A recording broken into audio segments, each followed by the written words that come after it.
नमस्कार दोस्तों, मैं अवनीश सर और आपका पसंदीदा चैनल एग्जाम नीति में आपका स्वागत है। दोस्तों, आज हम बात करेंगे भारतीय संविधान के भाग 3 मौलिक अधिकार अर्थात मूल अधिकार फंडामेंटल राइट। ये ऐसा आपको अधिकार है भारतीय संविधान द्वारा आपको दिया गया है। कहने का मतलब ये है दोस्तों कि अगर आप तैयारी करते हैं या भारत के जिम्मेदार नागरिक हैं तो आपको फंडामेंटल राइट मूल अधिकार जरूर पढ़ना चाहिए और उम्मीद करते हैं कि इस वीडियो से आपको काफी जानकारी मिलेगी। तो आइए शुरू करते हैं।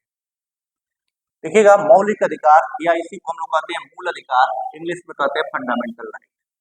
मौलिक अधिकार का उल्लेख भारतीय संविधान के भाग 3, भारतीय संविधान के भाग 3 यानी कि मूल अधिकार का उल्लेख भारतीय संविधान के भाग 3 में है। अनुच्छेद 12 से लेकर के 35 तक, अनुच्छेद 12 से लेकर के 35 तक में मूल अधिकार का उल्लेख किया गया है। दोस्तों, ये मौलिक अधिकार का उल्लेख भारतीय संविधान के भाग 3 में है, अनुच्छेद 12 से लेकर के 35 तक। ये मौलिक अधिकार कहाँ से लिया गया है? तो ये मौलिक अधिकार अमेरिका के संविधान से लिया गया है। अमेरिका के संविधान से, अमेरिका के संविधान से लिया गया है। अमेरिका के संविधान से लिया गया है। यानी कि पूछता है कि भारतीय संविधान का भाग 3 मूल अधिकार किस देश के संविधान से लिया गया है? तो ये अमेरिका के संविधान बिल ऑफ राइट से लिया गया। दोस्त, याद करने वाली बात है। तो किस अनुच्छेद से किस अनुच्छेद तक है? तो 12 से लेकर के 35 तक। ध्यान दीजिएगा दोस्त, मौलिक अधिकार को ही भारतीय संविधान का मैग्ना कार्टा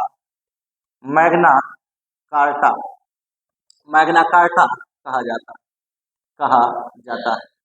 मैग्ना कार्टा कहा जाता है। ध्यान दीजिएगा दोस्त, पूछ देगा कि किस भाग को मैग्ना कार्टा कहा जाता है? भारतीय संविधान के किस भाग को मैग्ना कार्टा कहा जाता है? तो भारतीय संविधान के भाग 3 को भारतीय संविधान का मैग्ना कार्टा कहा जाता है। तो आइए दोस्त आगे बढ़ते हैं। ये मूल संविधान में ध्यान दीजिएगा दोस्त, मूल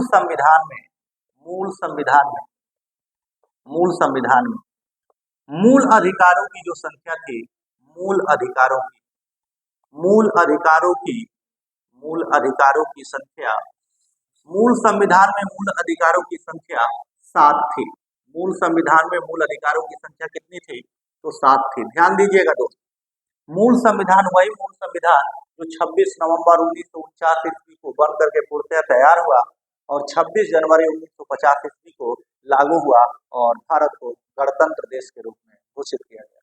दोस्तों, तो मूल संविधान में मूल अधिकारों की संख्या 7 थी, लेकिन 44वां संविधान संशोधन अधिनियम, 44वां संविधान संशोधन अधिनियम 44वां संविधान संशोधन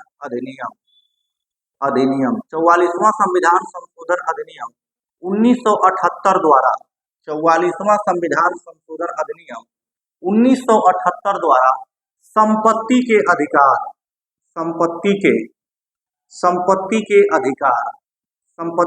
अधिकार यानी कि अनुच्छेद 31, संपत्ति के अधिकार अनुच्छेद 31 को हटाकर इसे विधि अधिकार बनाते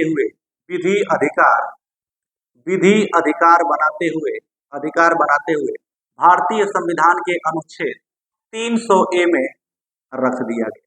301 में रख दिया गया, जोड़ दिया गया। पूछता है कि किस संविधान संशोधन अधिनियम द्वारा संपत्ति के अधिकार को मूल अधिकार से हटाकर विधिक अधिकार बना दिया गया? तो 44वां संविधान संशोधन अधिनियम 1978 द्वारा संपत्ति के अधिकार को मूल अधिकार के दर्जे से हटाकर विधिक अधिकार अर्थात कानूनी अधिकार बनाते हुए भारतीय संविधान के अनुच्छेद 300A में समावेशित कर दिया गया। दोस्तों, कानूनी अधिकार और मूल अधिकार में क्या फर्क है? तो कानूनी अधिकार, मूल अधिकार को संविधान का संरक्षण प्रदान किया गया है और इसे न्यायालय रीट जारी करती है। बस यही फर्क है, बाकी कोई फर्क नहीं है। रीट न्यायालय जारी करता है मूल अधिकार पे। तो संपत्ति के, तो वर्तमान में मूल अधिकारों की संख्या, मूल अधिकारों की संख्या 6 है। वर्तमान में मूल अधिकारों की संख्या कितनी है? तो 6 है। यानी कि जो 7वां मूल अधिकार था संपत्ति के अधिकार अनुच्छेद 31, इसे हटा करके विधिक अधिकार बना दिया गया और भारतीय संविधान के अनुच्छेद 300A में समावेशित कर दिया गया। तो वर्तमान में मूल अधिकारों की संख्या कितनी है? तो 6 है।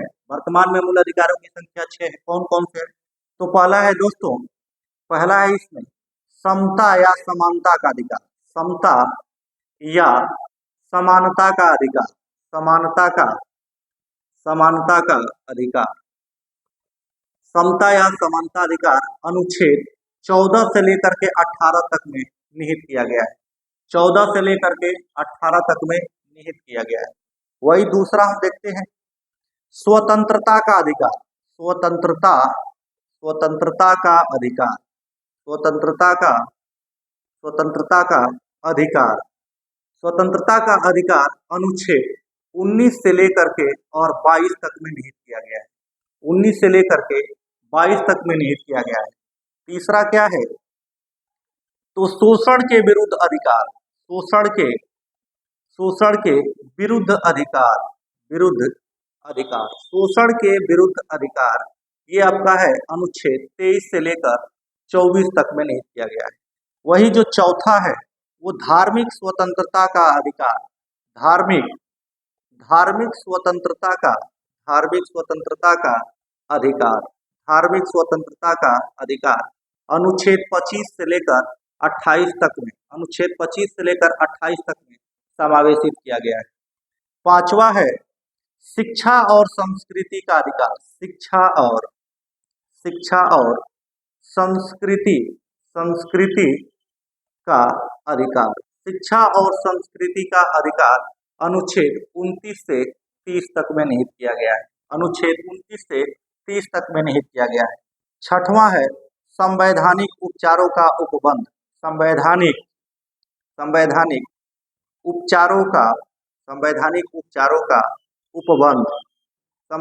उपचारों का उपबंध या अधिकार अनुच्छेद 32। ध्यान दीजिएगा दोस्त, संवैधानिक उपचारों के उपबंध, जब आपको हम प्रियम्बल प्रस्तावना पढ़ा रहे थे तो आपको बताया गया कि संविधान की आत्मा किसे कहा जाता है? तो प्रस्तावना को। लेकिन डॉक्टर B.R. अम्बेडकर ने संविधान की मूल आत्मा किसे कहा है? तो आर्टिकल 32 संवैधानिक उपचारों के उपबंध। इसी के तहत न्यायालय 5 प्रकार के रिट जारी करता है, जो आगे हम लोग पढ़ने वाले हैं। तो दोस्तों, इसी को B.R. अम्बेडकर ने संविधान की मूल आत्मा माना है, कहा है। अगर B.R. अम्बेडकर का नाम लेगा तो यही आर्टिकल सही होता है। अब ध्यान दीजिएगा दोस्त, इसमें 12 से लेकर के 35 तक मूल अधिकार का उल्लेख संविधान के अनुच्छेद 12 से लेकर के 35 तक में किया गया। क्या 12 से लेकर के 35 तक में किया गया है? तो पहले हम लोग देखते हैं अनुच्छेद 12। दोस्तों, वनडे एग्जाम जो भी होता है उसमें इसी से क्वेश्चन बन जाता है। जो भी जैसे पुलिस हो, SI हो, कुछ ऐसे SI के क्वेश्चन बनाए जाते हैं, थोड़ा सा जटिल हो जाते हैं। जो कूट वाला जो प्रश्न आता है उसमें थोड़ा सा जटिल बन जाता है। लेकिन वनडे कांस्टेबल रैंक के जितने एग्जाम हैं इसी से लगभग क्वेश्चन बन जाते हैं कि मूल अधिकार का उल्लेख भारतीय संविधान के किस भाग में है? तो भाग 3 में है। किस अनुच्छेद से किस अनुच्छेद तक है? तो 12 से लेकर के 35 तक है। कहाँ से लिया गया है? किस देश के संविधान से निहित है? तो अमेरिका के संविधान से लिया गया है। किसे मैग्ना कार्टा कहा जाता है? तो मूल अधिकार अर्थात भाग 3 को मैग्ना कार्टा कहा जाता है। आइए दोस्त देखते हैं अनुच्छेद 12 को। अनुच्छेद 12 में राज्य की परिभाषा दी गई। राज्य की परिभाषा, यानी राज्य को परिभाषित किया गया है, परिभाषा दी गई है। राज्य की परिभाषा दी गई है। ध्यान दीजिएगा दोस्त, इसमें संसद, इंडियन पार्लियामेंट, राज्य विधानमंडल, केंद्र सरकार, राज्य सरकार के सम्मिलित रूप को जोड़ा गया है, समावेशित किया गया है। इसकी व्याख्या करता है, अर्थात राज्य की परिभाषा दी गई है। किसकी परिभाषा दी गई है? राज्य की परिभाषा दी गई है। फिर एक बार बोल रहे हैं, संसद, राज्य विधानमंडल, केंद्र सरकार, राज्य सरकार, तमाम अन्य प्राधिकारी गण के सम्मिलित रूप को कहा जाता है। ध्यान दीजिए, अनुच्छेद 13, ये तो 12 रहा। अनुच्छेद 13 को हम लोग देखते हैं। अनुच्छेद 13 काफी इंपोर्टेंट आर्टिकल है दोस्तों।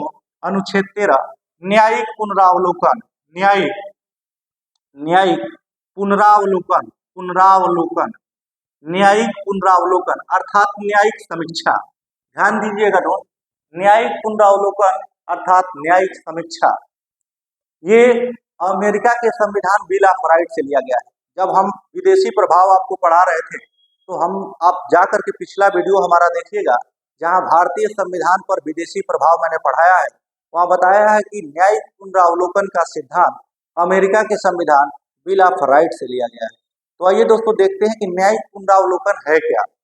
तो ये न्यायिक एक तरीके का समीक्षा है जो कोर्ट करता है, न्यायालय करता है।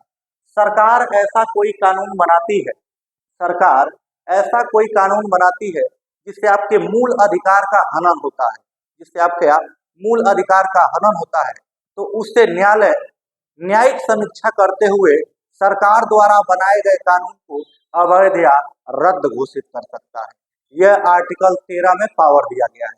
यानी कि सरकार, फिर एक बार दोस्तों सुन लीजिएगा, कि सरकार ऐसा कोई भी कानून बनाती है जिससे आपके मूल अधिकार का हनन होता है, तो अनुच्छेद 13 के तहत न्यायालय उसे न्यायिक समीक्षा के तहत अगर पाता है कि इसका हनन हुआ है, तो सरकार द्वारा बनाए गए कानून को अवैध या रद्द घोषित कर सकती है। इसीलिए इस आर्टिकल को मूल अधिकार का मूल अधिकार का मूल अधिकार का अधिकार का सुरक्षा कवच कहा गया है। सुरक्षा कवच कहा गया है। आपसे पूछ सकता है कि मूल अधिकार का सुरक्षा कवच किस आर्टिकल को कहा गया है, तो अनुच्छेद 13 को कहा गया है। दोस्तों आगे बढ़ते हैं, थोड़ा सा देखते हैं कि समता के अधिकार, समानता के अधिकार को अनुच्छेद 14 से लेकर के 18 तक में निहित किया गया है। थोड़ा सा वीडियो लॉन्ग होगा दोस्तों, लेकिन उससे घबराने की जरूरत नहीं है। मूल अधिकार एक वीडियो में पढ़ाना संभव नहीं है, इसको एक दो वीडियो करके हम पढ़ा देंगे। कोशिश करेंगे 2 से 3 वीडियो में आपका मूल अधिकार का एक एक पॉइंट फिनिश हो जाए, क्योंकि एक पार्ट में बनाने में वीडियो बहुत लॉन्ग हो जाएगा। अभी हम लोग नए नए यूट्यूबर हैं, तो थोड़ा सा अभी संघर्ष करने में समय लगेगा। तो इसलिए आगे बढ़ते हैं और पढ़ते हैं समता के अधिकार, समानता के अधिकार को। दोस्तों इसका उल्लेख है अनुच्छेद 14 से लेकर के 18 तक। ध्यान दीजिएगा दोस्त, सजा करके लिखे हैं, किस चीज को लिस्टिंग किए हैं, और उम्मीद है कि आपको अगर थोड़ी सी दिक्कतें आ रही हैं तो थोड़ा सा बढ़ा करके देख लीजिएगा, 1080 पे करके देख लीजिएगा, स्पष्ट दिखने लगेगा। तो अनुच्छेद 14 को हम लोग देखते हैं कि अनुच्छेद 14 क्या कह रहा है। तो अनुच्छेद 14 कह रहा है कि विधि के समक्ष समानता, अर्थात समानता, विधि के समक्ष समानता। विधि मतलब होता है दोस्त कानून, विधि मतलब क्या होता है, कानून। यानी कि कानून के समक्ष समानता अर्थात राज्य द्वारा बनाया गया कानून, राज्य देखिए बाबू, राज्य द्वारा बनाया गया कानून भारत के सभी व्यक्तियों पर समान रूप से लागू होगा। ध्यान दीजिएगा दोस्त, एक एक आर्टिकल को आपके भाषा में मैंने लिखा है।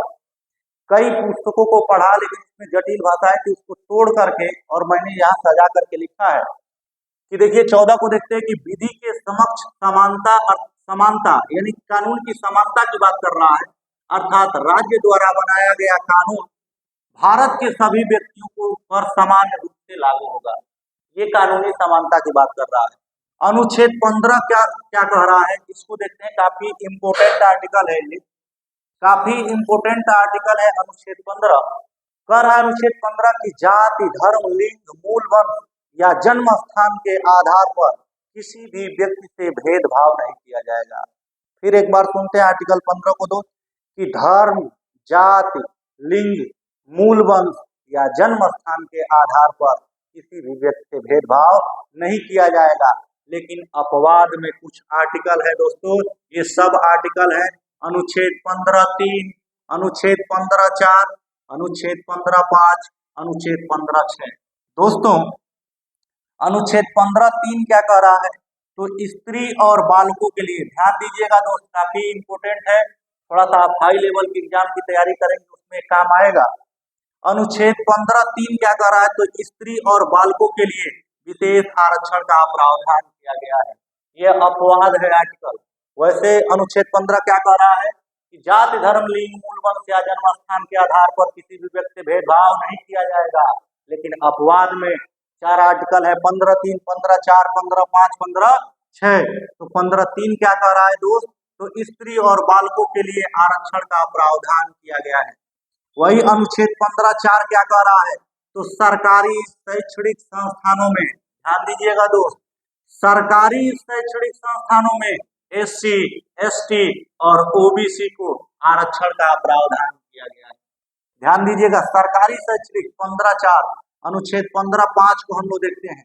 अनुच्छेद 15(5) कह रहा है कि निजी, प्राइवेट की बात कर रहा है, निजी शैक्षणिक संस्थानों में SC, ST, OBC को विशेष आरक्षण का प्रावधान किया गया है। निजी शैक्षणिक संस्थानों में SC, ST, OBC के लिए विशेष आरक्षण का प्रावधान किया गया है। दोस्त अनुच्छेद 15(6) क्या कह रहा है? इसको देखते हैं, इसको जरूर ध्यान दीजिएगा। EWS आर्थिक आधार पर सामान्य वर्ग को आरक्षण का प्रावधान किया गया है। इसी को सुदामा कोटा भी कहा जाता है, आप जानते भी हैं। तो EWS आर्थिक आधार पर सामान्य वर्ग को आरक्षण का प्रावधान किया गया है। उम्मीद है कि आपको समझ में आ रहा होगा। अनुच्छेद 16 को देखते हैं हम लोग, आगे बढ़ते हैं। अनुच्छेद 16 को देखते हैं तो लोक नियोजन, ध्यान दीजिएगा दोस्त, अवसर की समानता की बात कर रहा है। किसकी बात कर रहा है? अवसर की समानता की बात कर रहा है। कह रहा है अवसर की समानता, अनुच्छेद 16 कह रहा है कि जाति, धर्म, लिंग, मूल वंश या जन्म स्थान के आधार पर सरकारी नौकरियों में किसी भी व्यक्ति से भेदभाव नहीं किया जाएगा। फिर एक बार दोस्त हम लोग सुनते हैं, लोक नियोजन की बात कर रहा है, अवसर की समानता, पूछा हुआ क्वेश्चन है कि अवसर की समानता कौन सा आर्टिकल देता है, कौन सा अनुच्छेद देता है? तो अनुच्छेद 16 देता है। क्या कह रहा है? तो जाति, धर्म, लिंग, मूल वंश या जन्म स्थान के आधार पर सरकारी नौकरियों में भेदभाव नहीं किया जाएगा। लेकिन अपवाद में इसके 4 आर्टिकल हैं, 16(3), 16(4), 16(5) और 16(6).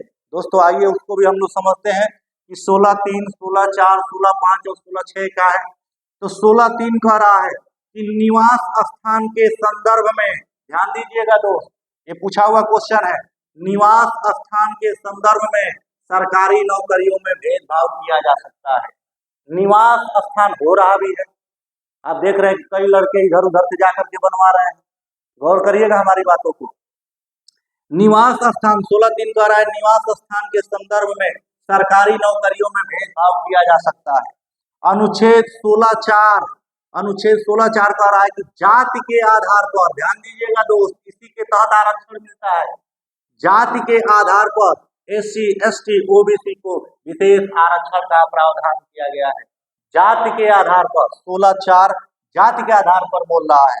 अनुच्छेद 16(5) धर्म के आधार पर, ध्यान दीजिएगा दोस्त, धर्म के आधार पर सरकारी नौकरियों में आरक्षण का प्रावधान किया गया है। वही 16(6) क्या है? तो EWS अर्थात आर्थिक आधार पे कमजोर सामान्य वर्ग को सरकारी नौकरियों में आरक्षण का प्रावधान किया गया है। ये अनुच्छेद 16(6) कह रहा है। अनुच्छेद 17 क्या है? तो ध्यान दीजिएगा दोस्त, अनुच्छेद 17 सबसे ज्यादा इम्पोर्टेंट है, ये सबसे ज्यादा इम्पोर्टेंट है। ये अनुच्छेद 17 अस्पृश्यता का अंत अर्थात छुआछूत का अंत करता है। जैसे तालाबों, कुआं, जलाशयों, भोजनालयों आदि में जाने से वहां भेदभाव नहीं किया जाएगा किसी भी व्यक्ति से, यानी कि अस्पृश्यता, छुआछूत का अंत करता है। कौन सा आर्टिकल?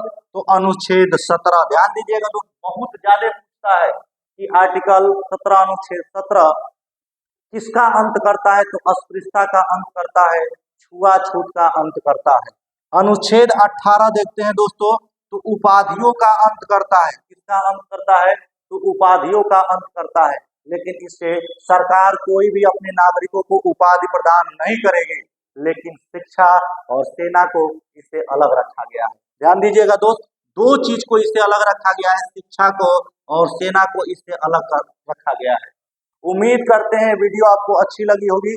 इसका पार्ट 2 जल्द ही आपके सामने आएगा। मिलते हैं अगले वीडियो में, तब तक के लिए नमस्कार।